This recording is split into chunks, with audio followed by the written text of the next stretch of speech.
So, as I said, today we'll be looking at inheritance. Okay, inheritance. Now, inheritance refers to the acquisition or possession of the property of a deceased person. The acquisition or possession of the properties of a deceased person. So, if a parent die and you happen to be the heir, you are likely to receive that individual, your parents' properties. Okay, and even if the person is an uncle or an auntie and you happen to be the heir, when that person passes on, you inherit the person's property or properties.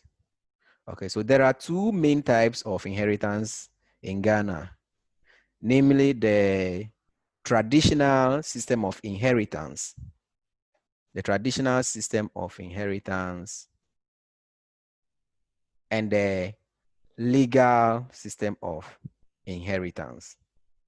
Okay, the traditional system of inheritance and the legal system of inheritance. Now, with the traditional system of inheritance, okay, it is sub-classified into two types, okay, namely the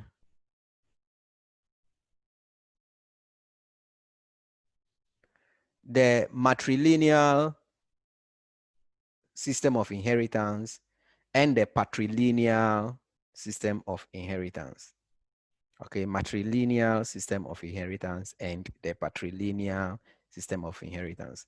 Now, when we're looking at marriage, we talked of the matrilocal and then the patrilocal place. That one is about residence. Okay, matrilocal, patrilocal is about the residence of the couples. This one we are looking at matrilineal and then patrilineal.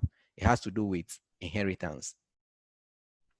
Okay, so we are going to look at the types. Okay, now with the matrilineal system of inheritance, we realize that it's a system of inheritance where a person inherits from his mother's line.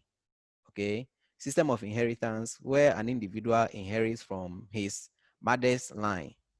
When I talk about his mother's line, I'm talking about the relatives from the mother's side. Okay, it could be the uncle and so on, or the aunties. You understand?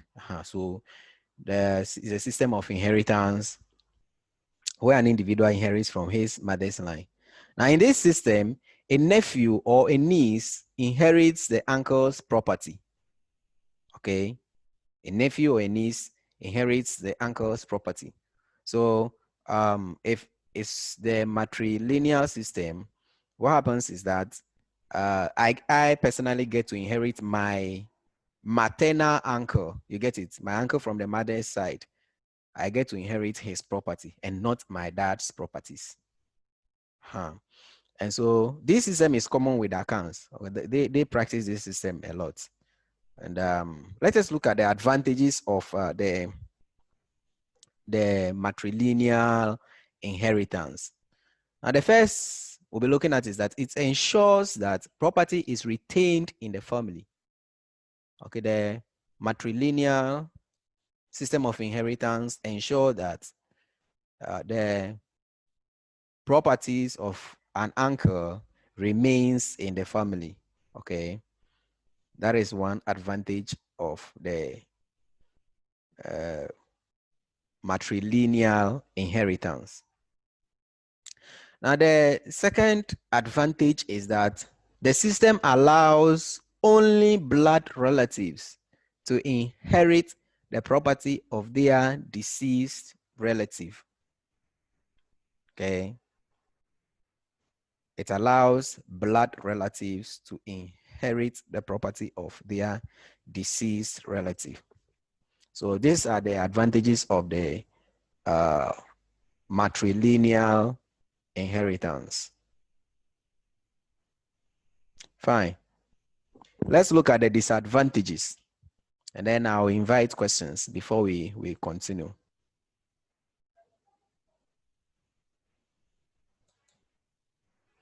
Now, the disadvantages of the matrilineal system of inheritance is that it leads to maltreatment of the wife and children of the deceased person.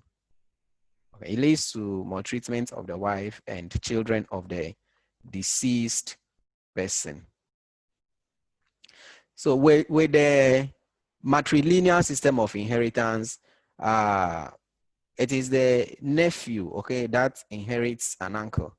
Now the truth is that when this uncle is deceased, we know this uncle may have a wife and perhaps children. And what happens is that this nephew, who happens to be the heir, may maltreat the living spouse and her children. Do you understand? Sometimes it becomes so severe that this nephew may not only neglect them, but may even sack them from the house. Okay, the wife's husband's house or the children's father's house. Okay, and so that is why we are saying that it may lead to what, the maltreatment of these children or the surviving wife. So this is one of the disadvantages of the system. That nephew that may inherit the property may decide to be wicked and also maltreat the children as well as the wife of the deceased uncle. Now, the other disadvantage is that it leads to waywardness. It leads to waywardness as children of the deceased engage in illicit sexual activities, gambling, pickpocketing in order to survive. You get it? When the nephew or the heir inherits the property and then maltreats the wife and children of the deceased person, what happens is that these children will also have to survive. And the only means for survival for the girls is to engage in illicit sexual activities, okay, so that they can earn some money in order to take care of themselves. And the boys may also gamble or become thieves just to survive. And so this is one of the disadvantages of the matrilineal system of inheritance. Now let's continue. Let's look at the rest of the disadvantages. Now the system leads to laziness on the part of nephews. It leads to laziness on the part of nephews, in the sense that, you know, the nephews know for sure that they have an uncle to inherit from. Okay, this uncle is not their biological parents. So whether they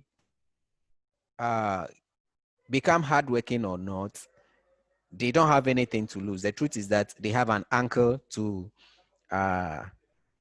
inherit from. Do you understand? And so that is the reason why these nephews become lazy, because they know that they have someone to inherit, and this individual perhaps have children, and the children or the wife of this individual is not going to partake in the inheritance, so they only relax. But I say with the patrilineal system of inheritance, and let us look at patrilineal system of inheritance and then the nuclear family system. You realize that with the nuclear family system that practices the patrilineal inheritance, you are supposed to inherit from your parents, isn't it? So if you don't assist your parents to acquire enough wealth, you have nothing to inherit when they pass on. You get it? It's not the same as the matrilineal system of inheritance. So these nephews know for sure that they are going to inherit an individual whom they themselves have not helped in any way. Okay, they have not contributed to the success of this individual who happens to be their uncle. So they may decide to be lazy and then pray hard that the uncle dies early enough so that they can inherit the uncle's property. So that is one of the disadvantages of the the matrilineal system of inheritance. Now, the last we'll be looking at is that the system is unfair and unjust since it denies wife and children of the deceased their wealth. You see, the matrilineal system of inheritance is what? It is unfair, okay, and it is also unjust because it denies the wife and the biological children of the deceased their wealth. Realize that this wife and the children contributed to the success of the deceased. You understand? When that individual was alive, the wife and the children helped the individual, that man, to acquire enough wealth. But just because of the arrangements made in the society about how inheritance should be done, those individuals will lose everything they have toiled for. Okay, all the cars, all the houses, all the properties that they've helped their father, and the woman also helped the husband to acquire. Those properties goes to a different individual who hasn't played any part in the acquisition of that wealth. So that is also one of the disadvantages of the matrilineal system of inheritance. Okay, so all that you have to understand is that with the disadvantages, all the properties of the deceased goes to the nephew or the niece, which happens to be children of the man's sister. You understand? So, any questions on the advantages and then the disadvantages of the matrilineal system of inheritance?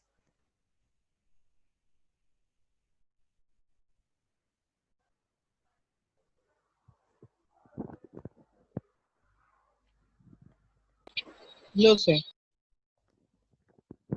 Okay. So then, if no questions, then let us continue. Now, we'll look at the patrilineal system of inheritance. Patrilineal system of inheritance.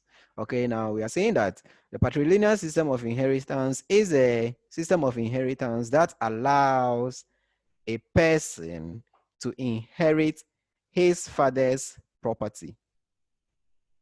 With a patrilineal system of inheritance, an individual gets to inherit his father's property. Understand? Now, this system is common with the Eves. It is also common with the Ga Adangbes and the northern ethnic groups in Ghana. Okay, so the patrilineal system is common with the Gans, it's common with the Eves, it's also common with the northern ethnic groups. Okay, so let's look at the advantages of the patrilineal system of inheritance. And the first we'll be talking about is that it is fair and just. Okay, unlike the matrilineal system, we said it is not fair, it is not just because the individuals that have contributed to the success of the man are denied their property. You understand? Okay, so with the patrilineal system, it is just and it is what? Fair. Since it allows wife and children to enjoy the fruit of their labor. It is what? Fair, and it is just because it allows the wife and the children of the deceased to enjoy the fruits of their labor.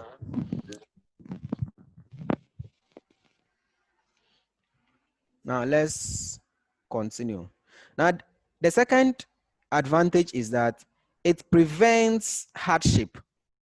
It prevents hardship on the part of wife and children, since they inherit the husband and father's property after death. Have you realized that with the matrilineal system, we said that the nephew could maltreat the children and then the wife of the deceased, isn't it? And we also know about maltreatment, what it means. It could be physical, it could be emotional. So with the patrilineal system, we realize that these individuals, the children and then the surviving spouse, the wife of the deceased, do not face any hardship, okay, because they inherit the property of the husband or their father, and so they have a better life as compared to the matrilineal system, where someone else will have to inherit the property they have labored for. Okay, with the patrilineal, they inherit their husband or their father's property and enjoy the fruits of their labor. You get it? And so this one is void of hardship. Okay, the only hardship I may talk about here is when the man dies without leaving any property. That is when individuals get to suffer. But when the man dies with enough property for the woman and the kids, then the children or the surviving wife has nothing to worry about. Now, the third we'll be looking at the third advantage of the patrilineal system of inheritance is that the system encourages hard work on the part of children. Okay, with the patrilineal system of inheritance, children being born to the man are hardworking because they know that the property they acquire together with their parents will become theirs eventually when their parents are no more. You understand? So this makes the children work hard enough to acquire more wealth. So that is one advantage of the patrilineal system of inheritance. Now, there is another advantage we'll be talking about, which is that the system is legitimate, okay, or is genuine, because only the biological children have the right to inherit their deceased father's property. Okay, the children of the deceased who are heirs are the only legitimate people to inherit their parents' property. You get it? Unlike the matrilineal system where someone, a nephew, whose father comes from a different family, will then inherit every property of the uncle, and the children are left to nothing. With the patrilineal system of inheritance, all the property goes to the biological children, okay, of the man. And that is why we are saying that it is what? Legitimate, because it is the right of the children to inherit their parents' properties, not someone else in the name of a nephew taking everything. Now, the last we'll be looking at is that the system ensures the retention of property in the nuclear family. Okay, so the system ensures that the properties of the deceased man remains in the family, because it is the children of the deceased that are going to enjoy this property. Okay, the children of the deceased are the ones going to inherit this property or possess these properties, and so it remains in the family. So these are the advantages of the patrilineal system of inheritance. Now let's look at the disadvantages let's look at the disadvantages of the patrilineal system of inheritance. Now, the first we'll be looking at is that it creates jealousy on the part of other members of the extended family. Okay, the patrilineal system of inheritance creates jealousy on the part of the other members of the extended family, in the sense that they get jealous simply because all the property of their beloved brother or beloved cousin or so on goes to the children. Okay, all the properties goes to the children, and those individuals that get jealous mostly are the ones, I may say, also in a way have contributed a thing or two to the success story of the man. Okay, they get jealous because they feel, oh, they have also done something, and for that matter deserve to inherit something from this deceased individual. So now the second disadvantage is that there is the risk of hardship and suffering if the deceased bequeath or leave no property behind. Okay, so yes, so surely children of the deceased will suffer if their deceased father leaves no property behind. Okay, if the deceased father hasn't acquired any wealth in life to leave behind for the children to enjoy, then these children are surely going to face a lot of hardships. So these are the disadvantages of the patrilineal system of inheritance.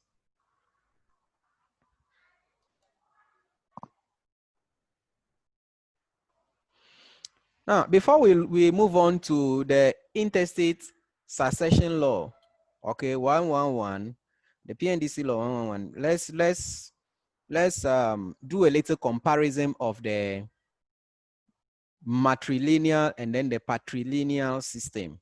And this one you are going to talk, because I gave you the opportunity to ask questions, you did not. So I am going to ask the questions. So with the matrilineal system and then the patrilineal system, looking at their advantages and disadvantages, which do you guys think is the best, okay, to adopt in Ghana?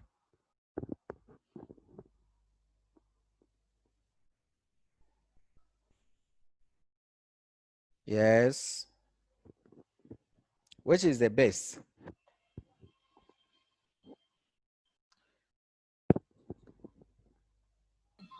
Patrilineal system of inheritance. So patrilineal system of inheritance. Can you give me reason? The reason why you believe is a patrilineal system and not the matrilineal system. I have about 52 students here on board, so I want your contribution. Raise your hands and answer the questions quickly so that we can move on, because we don't have enough time. We are comparing the two, okay? And we see which one is best to adopt.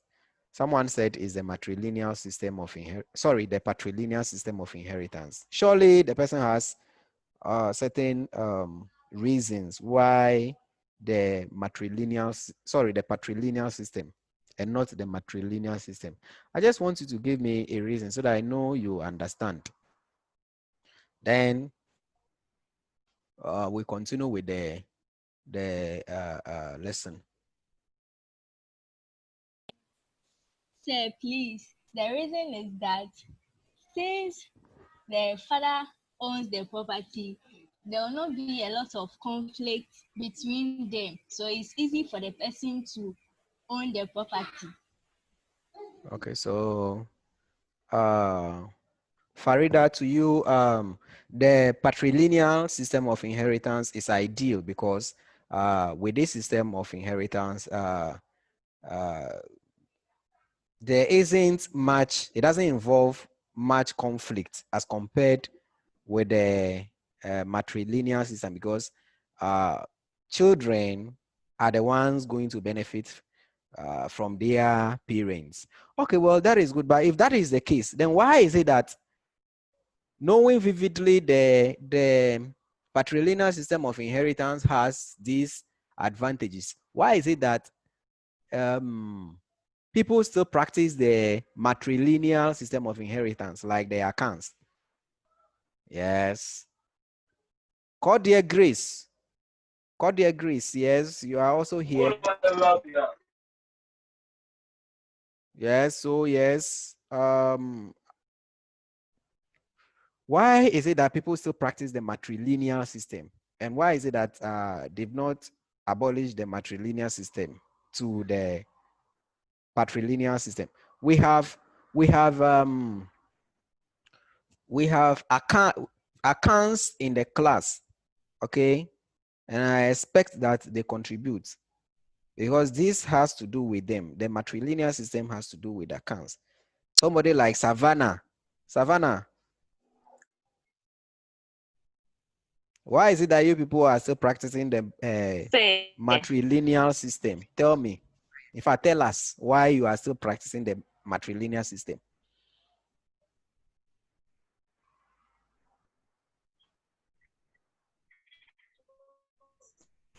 Actually, I don't know, because I've not been in my own. Have you had the opportunity to ask to relate with your uncles and your grandfathers and so on? Because if you have the opportunity to relate with these people, I know surely they will have a thing or two to tell you. So you know, I sometimes kind of wonder why this the accounts still practice this system, because Savannah, for instance, is an account, I know, and if she happens to marry an account over there, what happens is that her children are not going to inherit from their father, they are going to inherit from her brother. Okay, Savannah's brother, perhaps a younger brother or an elderly brother. And if this brother is a lazy man who has no property, you can just imagine, supposing Savannah's husband in future becomes, or let's say is a very rich and popular man. What this implies is that Savannah's children are not going to inherit their father's property.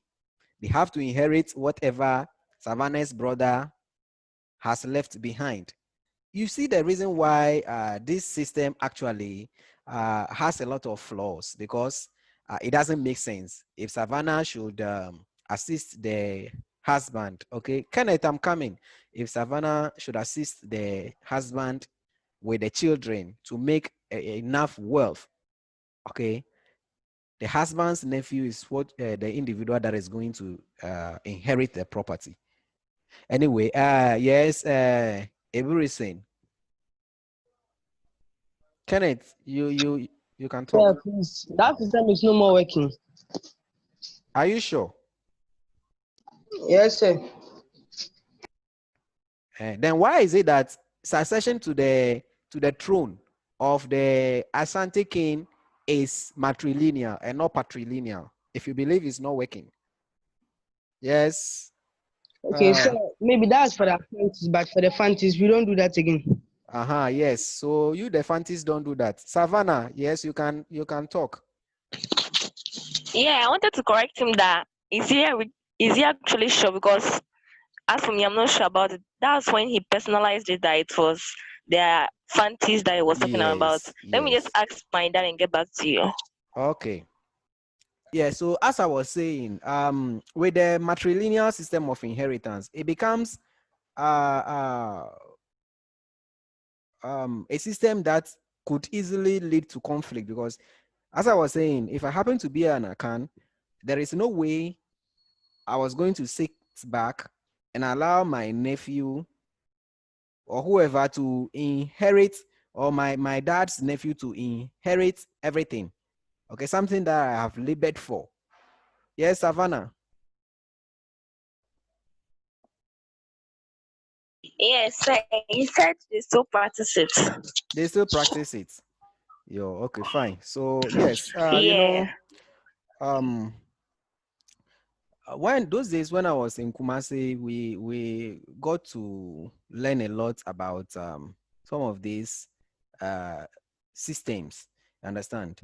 And so, as I was saying, well, perhaps they have a better way of ensuring that there isn't any conflicts when this the properties are being given to the nephew or the niece. I don't know if the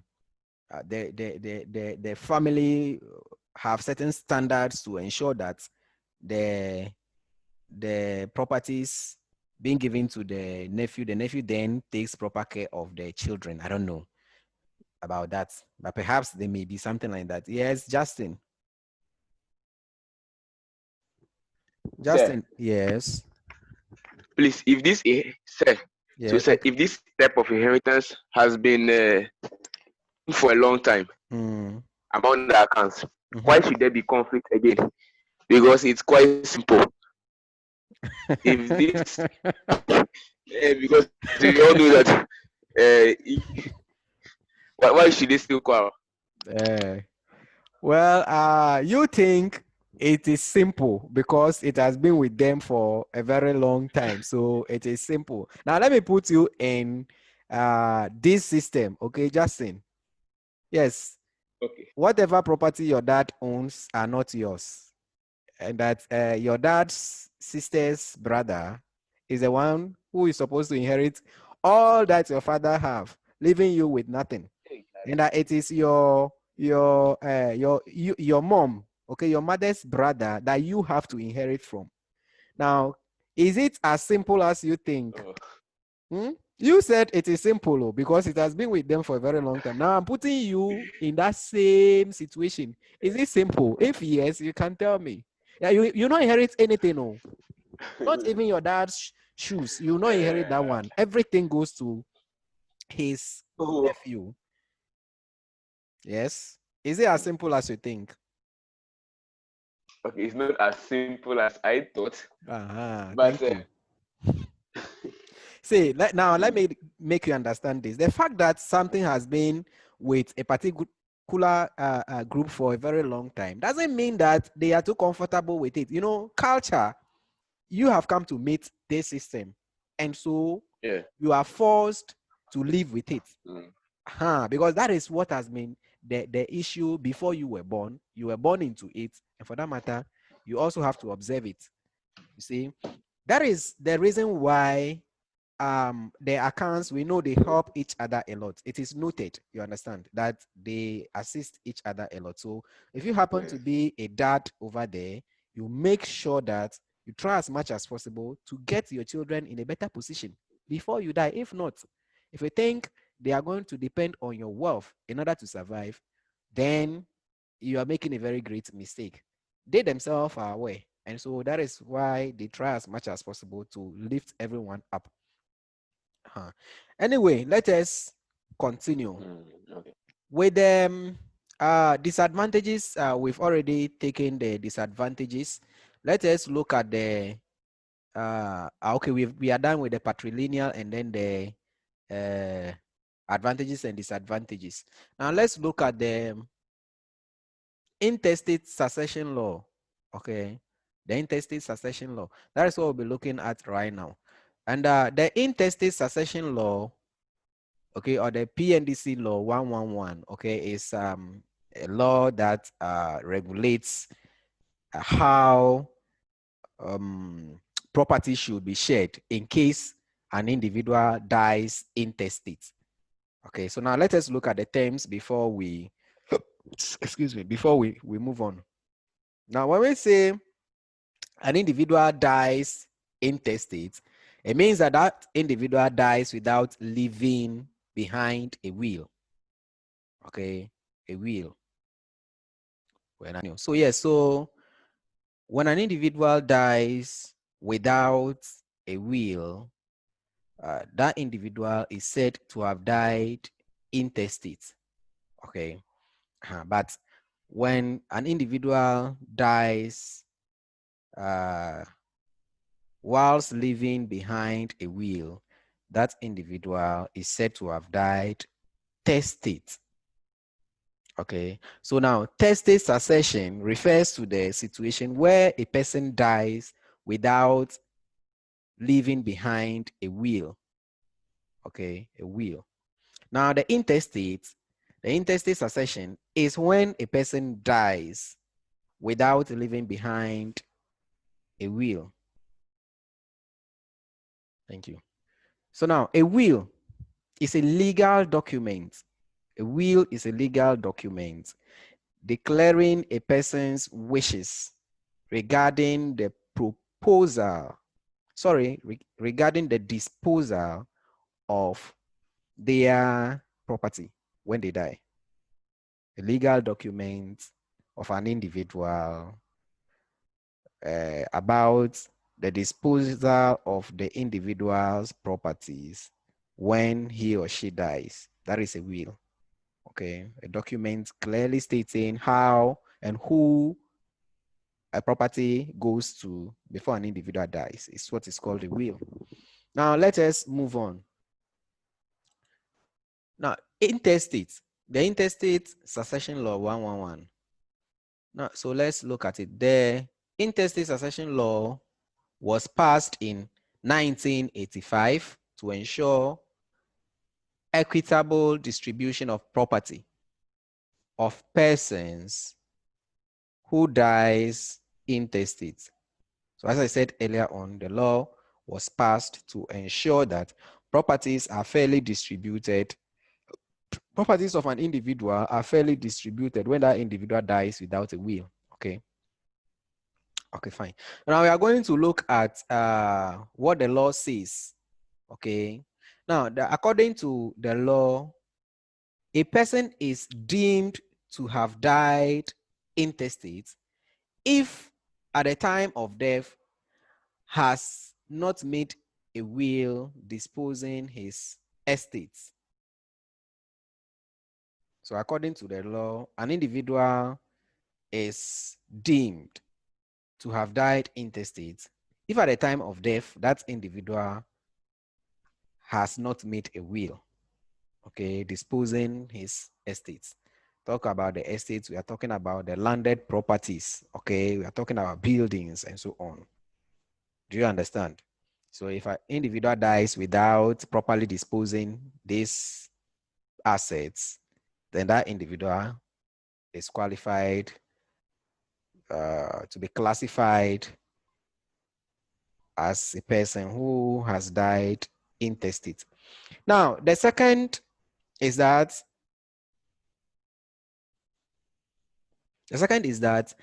any person who dies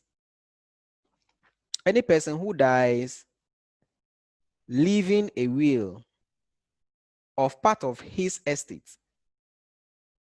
any person who dies leaving a will of part of his estate shall be deemed to have died intestate in respect of that part of his estate which is not disposed in the will, and the law shall apply to that part of his estate. So if an individual dies partially, okay, making a will about some of his assets and the rest, the will doesn't cover those assets.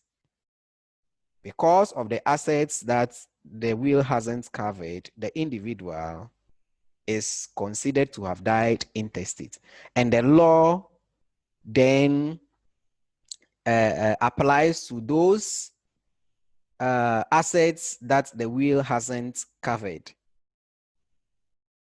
Okay, so if a man dies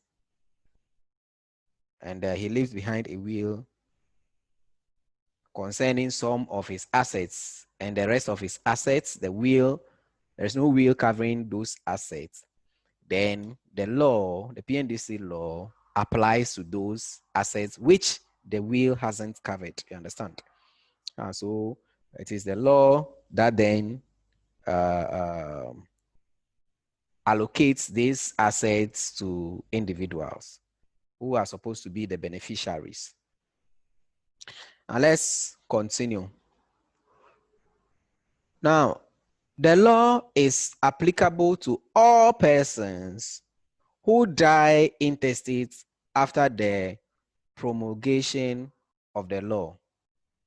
Okay, so the law is applicable to all persons who die intestate, who die without a will after the formal declaration of the law. So government students, I made you understand that laws, okay, do not apply to events that have taken place before those laws were enacted. Okay, so let's assume that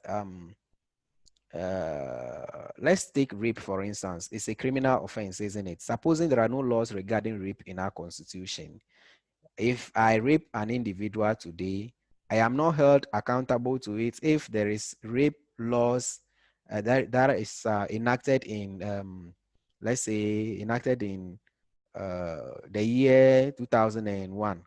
If I should rape somebody right now, those laws doesn't apply to me. That, oh yes, he raped someone in 2000 before they introduced the law in 2001. So I have to face the law in 2001. It doesn't happen like that. So it takes, we are saying that the law applies to individuals that die, okay, intestate without leaving a will after the formal declaration of the law.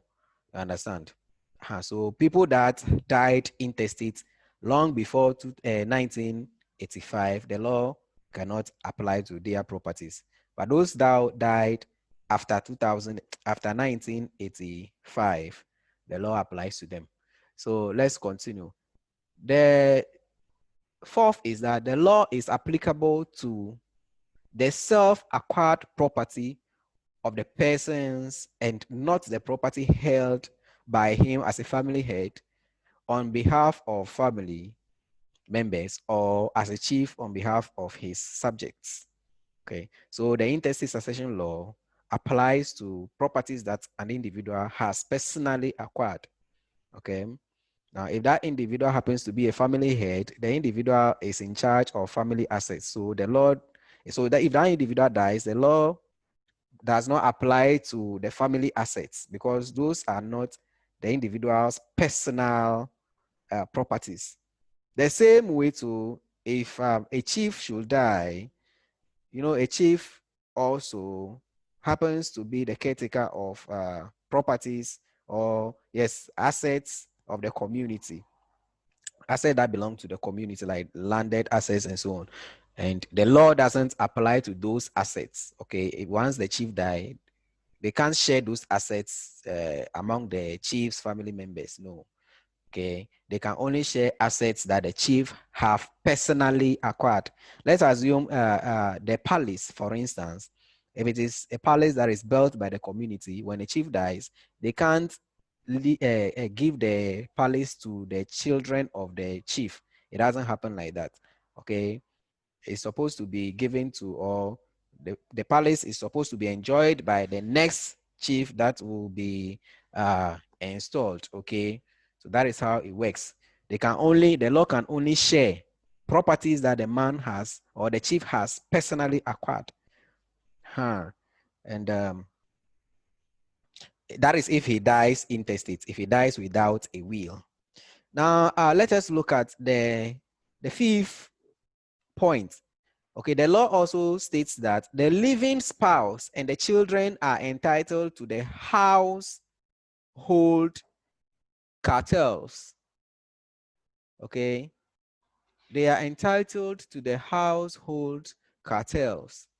And those cartels happen to be the household equipment, those tangible things that can be moved. Okay, it includes the cars, the fridge, you know them, isn't it? The cars, the fridge, the TV, those things.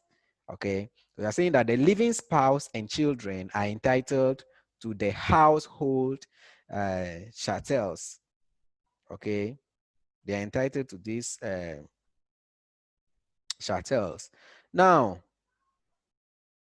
the fifth is that the oh, is that the fifth? I think the sixth also, yes, is that the law states that where the intestate leaves behind a house or houses, the living spouse and children are entitled to one and may choose the one they prefer. Okay, so what this implies is that if an individual dies intestate, which means that the individual has decided to die leaving behind no will, then if the individual has a house, that house goes to the wife, the surviving spouse, or the wife and the children. Okay, so if the individual has houses, then these houses, the surviving wife and the children are entitled to one of the houses, and then these children, or let's say the wife, they have the right to choose which one they want. Okay, so they decide on which one to take before the law then shares the rest. You get it?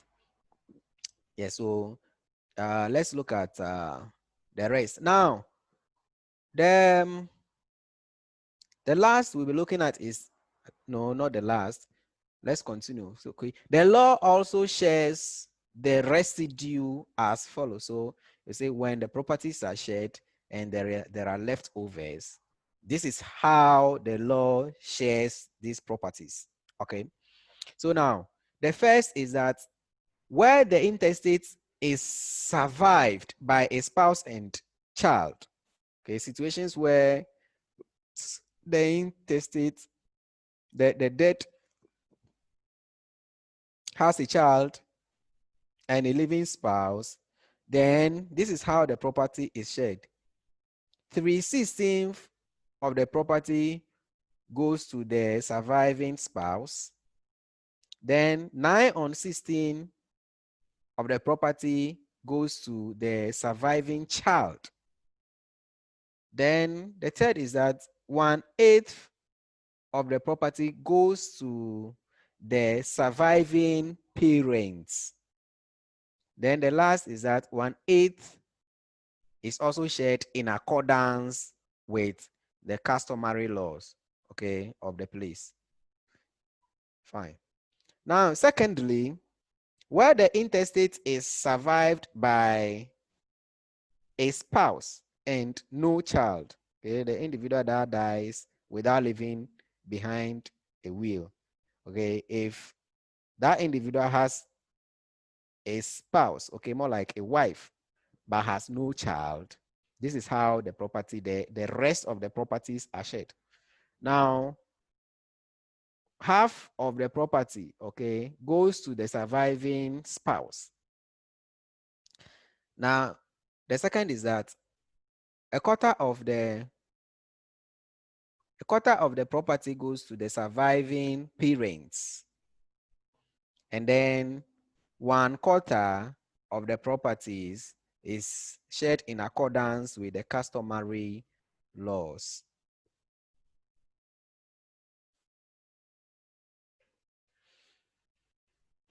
Now, let's continue. The third option is that where the intestate is survived by a child and no spouse.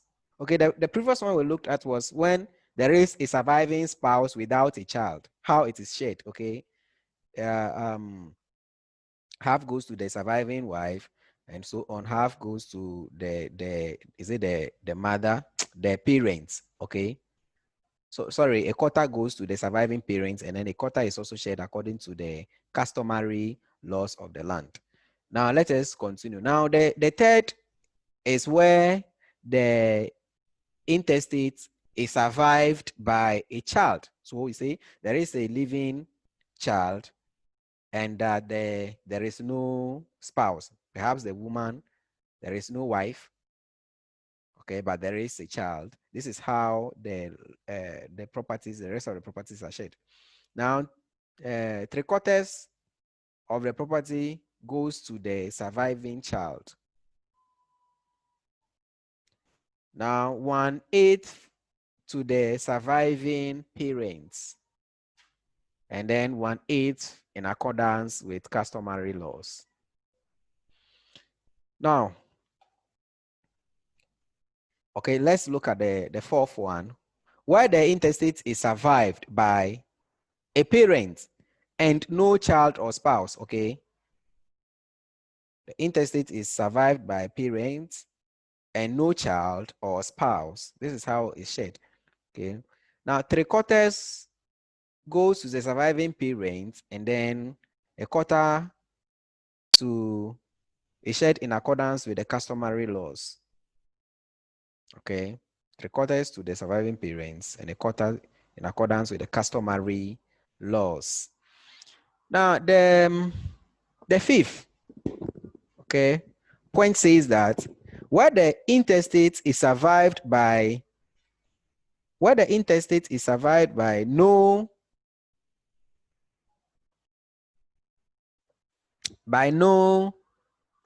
child, parent, or spouse, the residue shall be shared according to the customary law. Okay, when the individual that died has no parents, has no wife, living wife, has no children, then the rest of the assets is shared according to the customary law. Okay. In the absence of customary law, the estate goes to the state. Okay, so if there are no customary laws about how the assets are shared, then those assets goes to the state. So these are the provisions of the Interstate Succession Law, or the PNDC Law 111. Okay, you realize that it has made provisions for all situations. Okay, situations where the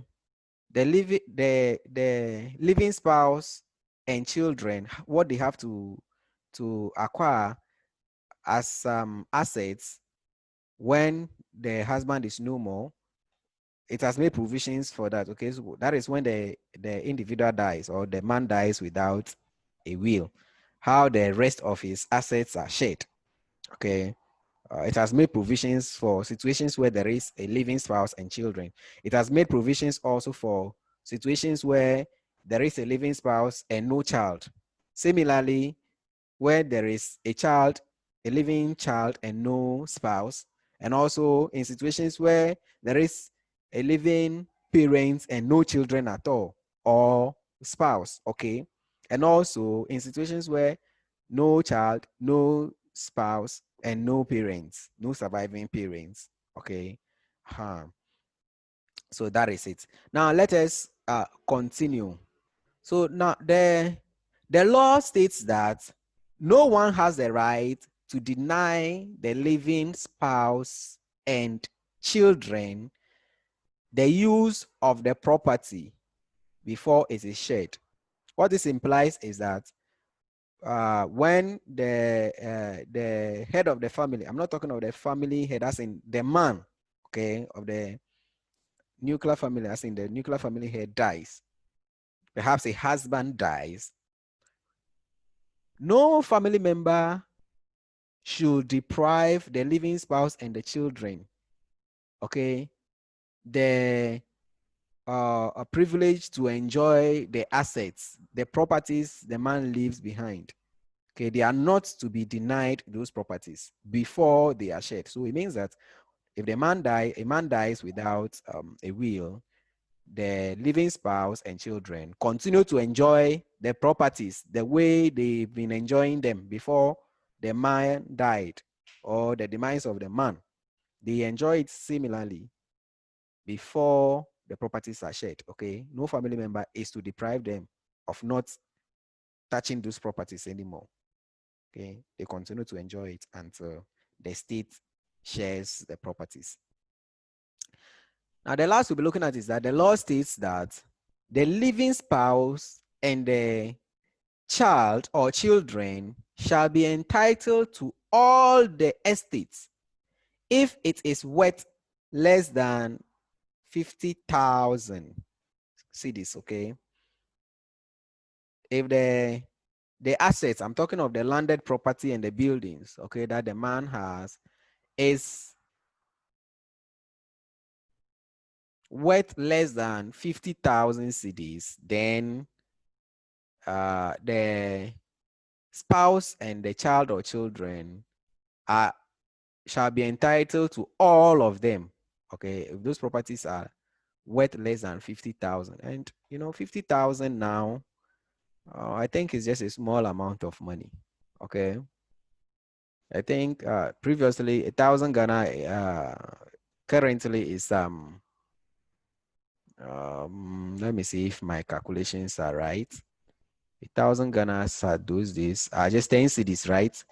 Yes, so 50,000 is 50 cedis now.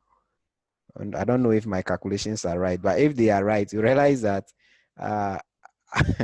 assets that the assets that is worth 50 cedis or so is nothing. Okay, it's not anything per our current currency, what we spend now. But I think if they will do anything, then they will have to look at the value, okay, of 50,000 in the olden days, as around 1985.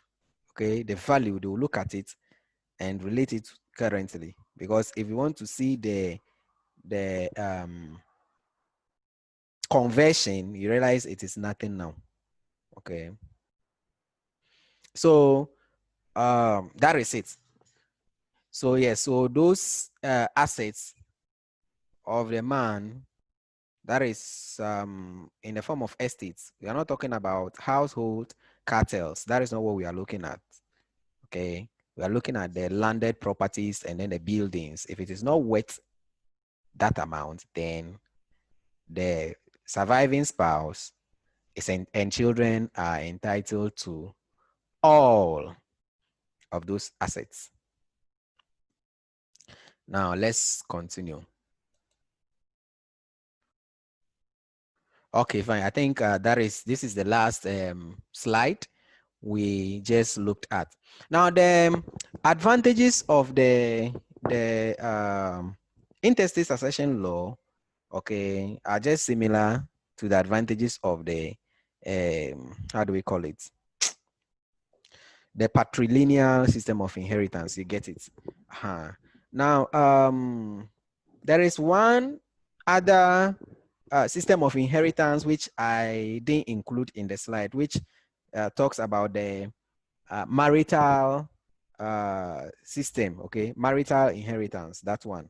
The marital inheritance is a system of inheritance where a man inherits from the wife, or inherit the wife's properties when the wife dies, or a woman inherits the husband's property when he dies. Okay, so the couples inherit, the living couple inherit the dead couple's properties. So that is also a system, and this system is common with the educated elites. They practice this a lot. And as for this system of inheritance, it comes with so many disadvantages. To me, it comes with so many disadvantages, because if you marry and all your property goes to your wife, similarly, if your wife should die, then the implication is that all of her properties come to you. You realize that so many people may read certain wrongs about this system of inheritance, because in case a partner dies, in fact, the family will have grounds to be suspicious. You get it? Because when it comes with property distribution, the family is mostly concerned. Understand? So you can just imagine a system where when an individual dies, the properties goes to the wife, and when the wife dies, the property comes to the living husband. Don't you think that most people are likely to believe that perhaps the living spouse has a hand in the death of the dead spouse? Don't you think so? Guys, it's a question to you. So I want your thoughts on this. Situations where the living husband inherits every property of the dead wife, and in situations where the living wife also inherits every property, everything of the dead husband. The question is, don't you think that the family of this dead spouse may have grounds to believe that the death of their beloved family member is as a result of perhaps something the living spouse have done, or perhaps he or she is responsible for the death of their beloved family member? Because look, we are in Africa. Okay, we are in Africa where people die genuinely, yet family members go every mile to find out about the death of their beloved family member. Okay, so you can just imagine situations where the property goes to only the surviving husband or the surviving wife. The family is going to have a lot of suspicions, because we even have situations where women are Muslim tagged, okay, as being responsible for killing their husbands. And even though the property of the man doesn't come to the wife, yet it is believed that most wives are responsible for the death of their husband. And so you can just imagine a situation where now all the property goes to the woman or the man. If the man should die, then the woman is in trouble, because the families are going to believe that the woman is what? Responsible for the death of the man, so as to take all the property. You get it? And similarly to, if it's a woman that dies, the family of the woman is also going to believe that perhaps the man has a hand in it, so as to inherit all of her properties. So for this type of inheritance, well, to me, it is not something that is too good. That is to me anyway, my personal thoughts though. Not something that is too good to be practiced, because this can even make the greedy women poison their husbands or kill their husbands in so many ways. The same way to greedy husbands who also try to poison or kill their wife in order to inherit every property. So that is why I am thinking that for that type of inheritance is not too good. Anyway, any questions? If no questions, then we bring the class to an end. But if you have questions, then quickly ask before we end today's class, because it's time.